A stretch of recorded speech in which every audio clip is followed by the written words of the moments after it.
Wala nang parang Ang teleseryeng dramang nangyayari, di ba? Ang maganda yan kasi actually talagang merong intention na gusto mo matutunan yung language ng asawa mo. So in that way, naiintindihan mo talaga siya, no? Kasi I think yung language, malaking bagay eh.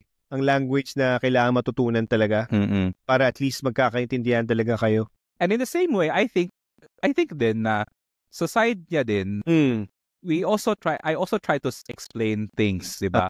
So kunwari may in Bisaya, in our Muttersprache, in our mother tongue, we say it like this. Okay. So parang ganun din on the other side. So I think nung pumunta yung wife ko sa Pilipinas, nakita niya yung parang, 'di ba, situation, parang anong setup sa bahay, ganyan. So it also helps her to understand more.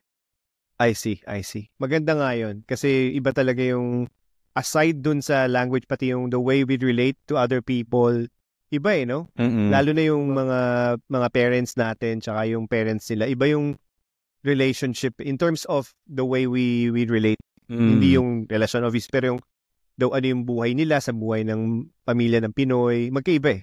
Oo. Diba? Ano bang tawag mo sa in-laws mo? Ang tawag ko sa in-laws ko eh, mga mommy. name lang nila.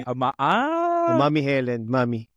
Gusto naman din ng nanay niya. Okay. Pero actually, alam ko nga yung iba, first name basis. First name basis. Hirap ako. Ikaw, anong tawag mo sa... Hirap ako dyan kasi bago pa, hindi ko talaga alam.